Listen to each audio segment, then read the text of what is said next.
Welcome back to the channel, guys. If you're new here, my name is Jumokemi. On this channel, we talk about everything from personal finance to investing and wealth creation, as well as self-development. Now, the first thing that could be a complete waste of your money is paying too much in taxes. Granted, oftentimes people are not necessarily aware of the tax savings that are out there.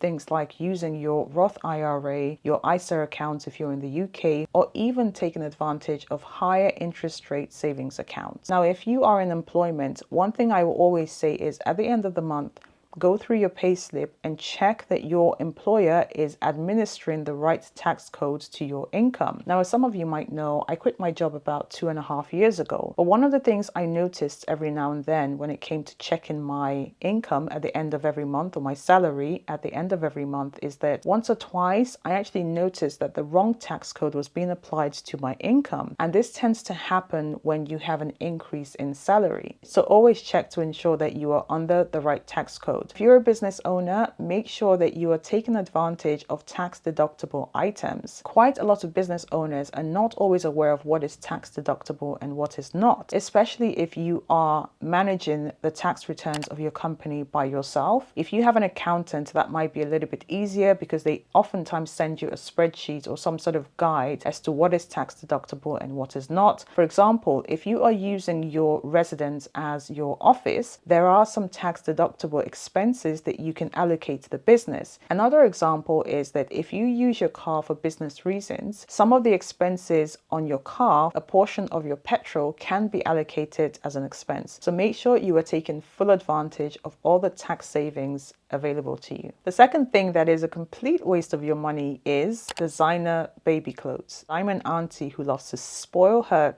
nieces and nephews. And of course, we all want the best for our children. And to some people, that might translate into getting them the biggest brand names, right? This was a mistake I made when my nieces and nephews were quite young. I would get them expensive baby clothes, which they would quickly grow out of because the average baby doubles in size every 6 months. And because they had so many clothes, some of those designer pieces would get stuck at the back of the wardrobe and would never get worn, or they would quickly grow out of it and it had to be donated to charity. But as they've grown older, I've realized there is a difference between getting them big brand names and getting them high quality clothes. So now I focus on quality over designer or luxury names. Following on from point number 2, the third item that could be a complete waste of your money is buying clothes that you don't absolutely love. This includes shoes and accessories. A rule that I now adhere to is if I'm not immediately gagging to wear that item, I just don't buy it. A lot of times we buy clothing items that we've either been influenced to buy or things that we've purchased on impulse. Now, we've all had those impulses whilst shopping where you see an item,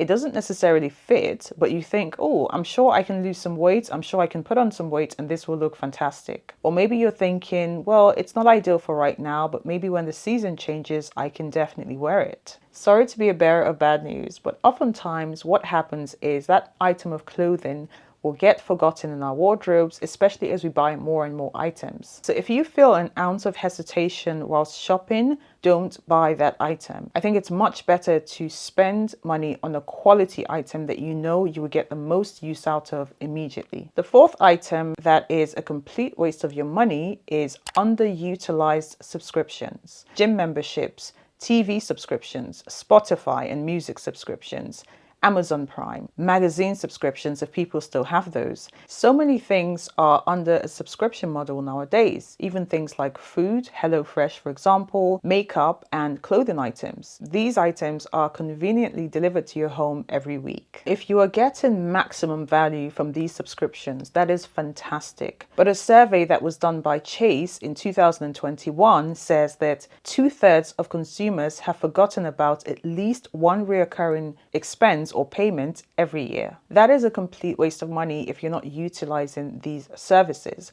So what I do now is on an annual basis, I complete an audit of all of my subscriptions and I turn those off that I'm not getting the maximum use out of. Number 5, credit card interest payments. Now, I dislike all forms of debt, but I do realize some debt is necessary. For example, your mortgage, if you own a house. There is no scenario under which you should be paying credit card interest charges. But I of course acknowledge that sometimes these payments are unavoidable, and using your credit card can be unavoidable, especially in today's world where unfortunately living expenses have become a luxury for some individuals. But these interest payments are sometimes ridiculously high. So if you're not confident that you can pay off your monthly charges at the end of every month, don't use a credit card. And you should remember this. If you don't pay off your monthly charges on a progressive basis, that debt starts to balloon. And so what happens is you're paying even more interest on these bills. So if you can't pay off your monthly charges, avoid a credit card altogether. The sixth thing that could be a complete waste of your money is excessive mortgage interest rate charges. We are in a high interest rate environment. Luckily, over the last year, interest rates have been coming down as inflation has cooled off, but they are still higher, in some cases double what they were during the first stage of the pandemic and pre-pandemic. What I would recommend is looking for alternatives.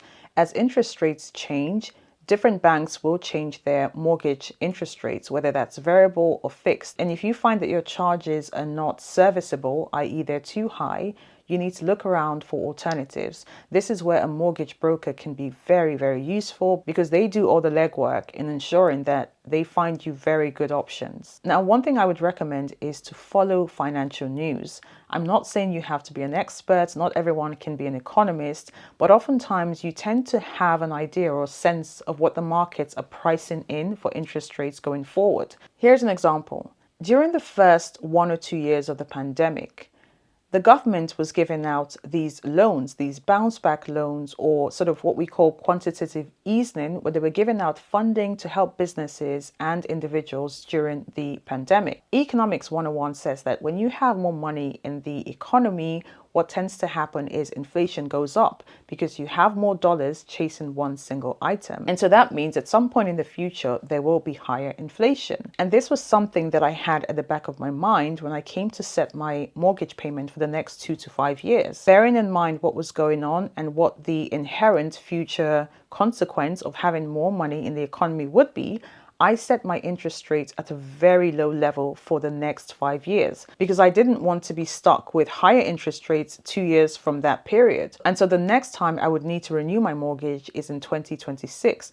which means that fortunately I'm enjoying the benefits of literally half the interest rates that are being charged right now. Following financial news can be very useful in terms of avoiding excessive interest rate payments. The seventh thing that is a complete waste of your money is late fees. Some of us are in a situation where we cannot afford to always pay off our monthly expenses or our monthly bills.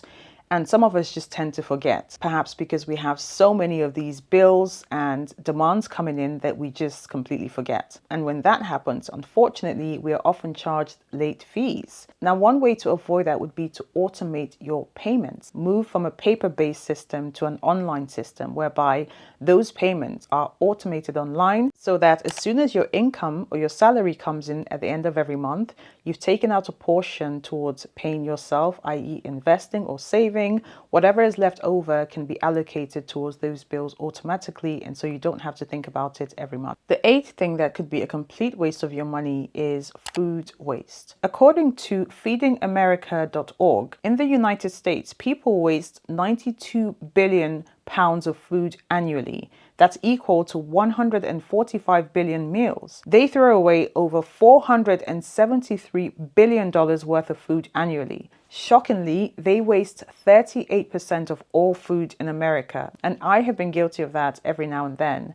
I tend to shop in bulk because I'm starting to cook more at home and eat out less for health reasons.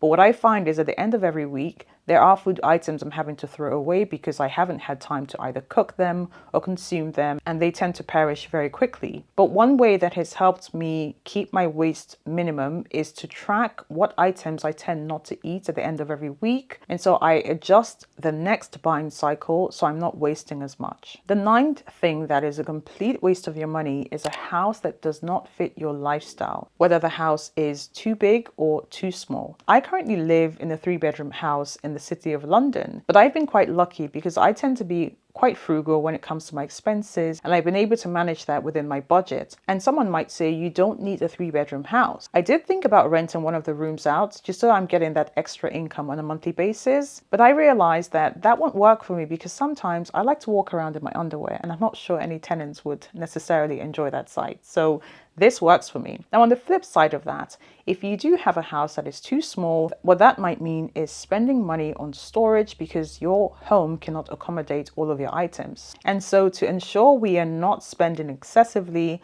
I believe we need to match our abodes or our houses to our lifestyle. The 10th thing that could be a complete waste of your money is luxury. Now, this is luxury when you can't afford it. And this is a very controversial point because I believe there's a place for luxury, but only when you can afford it. If you're having to take out debt to fund a luxurious lifestyle, in my opinion, that is extremely unwise. And there is a saying that goes, rich people try to look poor, whereas poor people strive to look rich. And I'm increasingly starting to believe that oftentimes we need to ask ourselves why we purchase luxury items. Is it genuinely for the quality of those items, or is it because these are statement pieces, because they speak volumes to strangers and we want to be perceived in a particular manner? Now, quality is different from luxury. And recently we've seen a lot of these reports that have come out on how much exactly these luxury houses are paying for some of their bags. An investigation recently revealed that it costs Dior $57 to make a bag that they retail at $2,800. Now, this was extremely painful for me to see, and it hit home really hard because you can only imagine what it takes for them to keep their costs that low, i.e. potentially exploiting workers in terms of how much they're paid and maybe even deplorable working conditions. Now, I do have a few luxury items in my collection, and some of these cost thousands of pounds. But the difference is, I never use my income to fund my luxury purchases. I always use my return on investments to fund these expenses. Not to say that I couldn't have spent those funds on other items, but the value I get from those pieces is actually worth it for me. But unfortunately, because of the influences of social media nowadays and influencers who we're finding out are actually going broke because they can't afford to keep up with their lifestyles, because of the influences from these sources, people who can't afford to purchase luxury are actually sucked into the lifestyle of trying to be like the Joneses. And of course, the challenge with that is that thirst will probably never stop. The more you're influenced to buy, the higher percentage of your disposable income you spend on these items, and it becomes a revolving cycle year after year. A lot of people have fallen into the trap of luxury items are actually an investment. That isn't correct for a majority of luxury items. Gucci, for example, is now seen as a sales rack item and is no longer the powerhouse it used to be, especially now that this luxury purchase craze is dying off. As we can see from the financial reports of these massive fashion houses like the Kering Group, as well as Louis Vuitton, Moet, NSA. Their financials are showing that there is a slowdown, especially from Asia, in luxury purchases. So why spend $10,000 on a bag that is no longer as exclusive as it used to be and you see literally everywhere, versus investing in a broad index fund, for example, that could be returning on average 5 to 10% every year and will compound on itself in the longer term.